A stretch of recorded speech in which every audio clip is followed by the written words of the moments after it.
বাংলাদেশের রাজনৈতিক ইতিহাসে আগামী 12 ফেব্রুয়ারি এক অত্যন্ত গুরুত্বপূর্ণ ও ঐতিহাসিক দিন হিসেবে চিহ্নিত হতে যাচ্ছে। দীর্ঘদিনের প্রতীক্ষার পর এই দিনে অনুষ্ঠিত হতে যাচ্ছে ত্রয়োদশ জাতীয় সংসদ নির্বাচন, যার মাধ্যমে দেশের সাধারণ মানুষ তাদের ভোটাধিকার প্রয়োগ করে আগামী দিনের নেতৃত্ব এবং নতুন বাংলাদেশের রূপকার বেছে নেবে। তবে এবারের নির্বাচনটি বিগত যে কোনো সময়ের চেয়ে সম্পূর্ণ আলাদা এবং বিশেষ তাৎপর্যপূর্ণ। এর প্রধান কারণ হলো এদিন জাতীয় সংসদ নির্বাচনের পাশাপাশি জুলাই সনদ বা রাষ্ট্র সংস্কারের পক্ষে দেশব্যাপী গণভোটও অনুষ্ঠিত হতে যাচ্ছে। এই দ্বৈত নির্বাচনী প্রক্রিয়ার কারণে এবারের নির্বাচনটি দেশের ইতিহাসে অন্যতম এক স্মরণীয় এবং জটিল ঘটনা হতে যাচ্ছে বলে মনে করছেন সংশ্লিষ্টরা।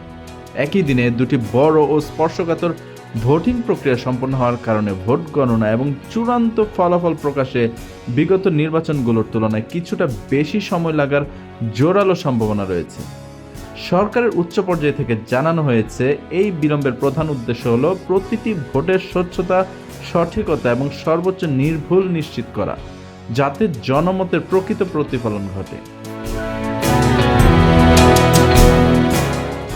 নির্বাচন পরিচালনার ক্ষেত্রে এবার একটি বড় চ্যালেঞ্জ হয়ে দাঁড়িয়েছে বিশাল সংখ্যক পোস্টাল ব্যালটের হিসাব। এবারের নির্বাচনে ভোট গণনার সাথে যুক্ত হবে প্রায় 15 লাখেরও বেশি ডাকযোগে পাঠানো ভোট।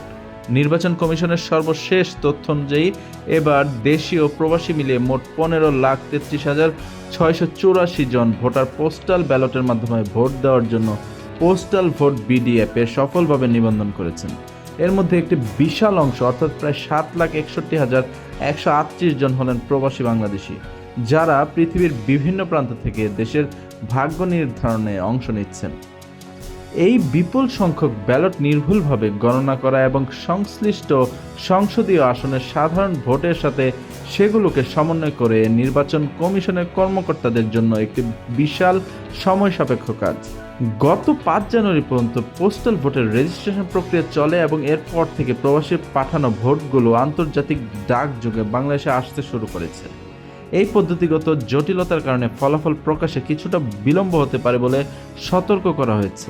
তবে নির্বাচনে বিশেষজ্ঞরা আশা প্রকাশ করেছেন যে 12 ফেব্রুয়ারি ভোট গ্রহণ শেষ হওয়ার পর থেকে 14 থেকে 15 ফেব্রুয়ারির মধ্যে দেশবাসী সংসদ নির্বাচনের প্রাথমিক বা চূড়ান্ত ফলাফল হাতে পেয়ে যাবেন। অন্যদিকে নতুন সরকার গঠন এবং শপথ গ্রহণ প্রক্রিয়ায় এবারের গণভোট একটি সুদূর প্রসারী প্রভাব ফেলবে বলে ধারণা করা হচ্ছে।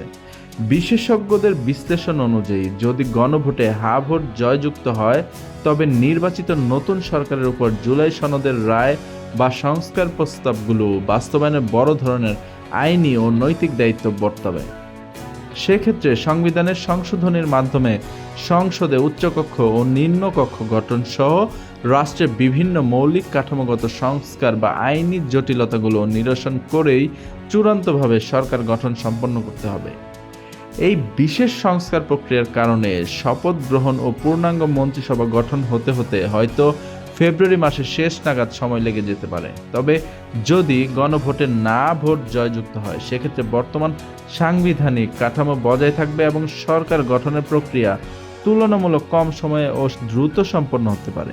তবে সব বিতর্কের ঊর্ধ্বে বাংলাদেশের প্রতিটি সচেতন নাগরিক এখন অধীর আগ্রহে 12 ফেব্রুয়ারি সেই মাহেন্দ্রক্ষণের জন্য অপেক্ষা করছেন।